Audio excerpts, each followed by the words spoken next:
Se você vivesse nos tempos bíblicos, é provável que estivesse sob a autoridade de um rei. E muitos desses reis alegavam ser deuses. Eles até se chamavam de imagem de Deus. O que significa que tinham autoridade para ordenar às pessoas o que deveriam fazer. E podiam definir o bem e o mal. E faziam estátuas de si mesmos, que em hebraico eram chamadas de Tselem, geralmente traduzido como ídolo ou imagem. Mas Israel não via os seus reis como deuses. Na verdade, eles nunca deveriam fazer imagens de Deus. Exatamente. E isso era uma exceção naquele tempo e cultura. A raiz disso estava em sua crença de que você não pode reduzir o Deus Criador a nada na criação. Mas tem outro motivo. As pessoas não devem fazer imagens de Deus porque Deus já fez imagens de si mesmo. Quando ele fez isso?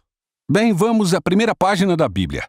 A primeira pessoa que encontramos é Deus. É Ele que tem autoridade sobre toda a criação. Ele fala e a criação obedece, e define o que é bom e o que não é. Em outras palavras, só Ele é rei. Mas, para surpresa de todos, Ele cria os humanos e diz que eles são a sua obra-prima, e o chama de imagem de Deus. Então ele dá autoridade aos homens para governar? É isso que ele diz depois. Ele manda os humanos dominarem e governarem a terra. Então, essa tarefa que antes pertencia apenas aos reis, na Bíblia é a tarefa de cada ser humano. Essa foi uma declaração revolucionária naquele tempo, porque todos são chamados a governar e participar do projeto humano. O que isso significa? Como a gente deveria governar a terra? A imagem de Gênesis é a de um jardim. Jardinagem? Isso, jardinagem. Eles governam cultivando e aproveitando todo o potencial bruto da terra, para então criar algo novo a partir dela. Produzindo comida uns para os outros? Sim, mas também inclui formar famílias, que depois viram vizinhanças. Criar comunidades onde as pessoas trabalham e cuidam umas das outras, erguendo cidades que vão se expandir e assim por diante. Então governar é o que fazemos no dia a dia com nosso trabalho e criatividade. Sim, conduzimos o mundo. E essa é a tarefa sagrada da humanidade. Tudo isso parece muito legal. E os humanos já projetaram coisas ótimas. Mas também criamos coisas que causam muito sofrimento e injustiça. Então, talvez governar não seja o nosso ponto forte. A Bíblia trata disso. Em Gênesis, o que acontece é que Deus dá aos humanos uma escolha de como eles vão governar. Será que eles vão usar a autoridade para beneficiar os outros, que é como Deus define o bem? Ou vão se afastar e definir o bem e o mal sozinhos, usando a autoridade para benefício próprio? E na história eles escolhem definir o bem e o mal do jeito deles. E é assim que a Bíblia apresenta a condição humana.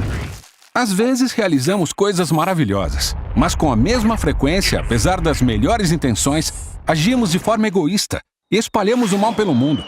Então nós estamos sendo governantes medíocres que bagunçam tudo. Mas esse não é o fim da história. A Bíblia continua e afirma que tudo isso foi resolvido quando Deus se uniu à humanidade por meio de Jesus. E ele mostrou como é governar de verdade como humano. Então como é? Bem, Jesus governou servindo e buscando o melhor para os outros, se colocando abaixo deles e amando não só amigos, mas também inimigos. Não é assim que governam por aí. Mas Jesus não fez só isso. Ele enfrentou as consequências de todo o mal e morte que criamos com nossa forma errada de governar. E ele sofreu por isso, deixando que elas o matem.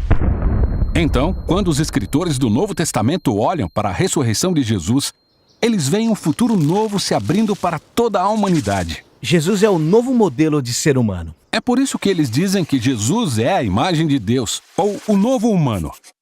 Mas não é só isso. Eles acreditavam que a vida e poder divinos de Jesus agora estão disponíveis para nos curar e transformar, se tornando nossa vida e poder. Muito bom. Mas como é isso na realidade? Na prática, o apóstolo Paulo diz que é como se as pessoas ficassem cheias da presença e do Espírito de Jesus. Cheios de amor, alegria, paz, paciência, amabilidade, bondade, integridade, mansidão e domínio próprio. Ele diz que essa é a nova humanidade que Deus quer criar em nós, para sermos pessoas que trazem a imagem de Deus restaurada, pessoas que vão levar o projeto humano adiante. E é assim que a história da Bíblia termina. Um mundo renovado, onde Deus está no trono e seus servos estão ao seu redor. Mas são eles que governam o mundo novo, conduzindo tudo a um novo e desconhecido território. E Jesus é aquele que os cura e os guia.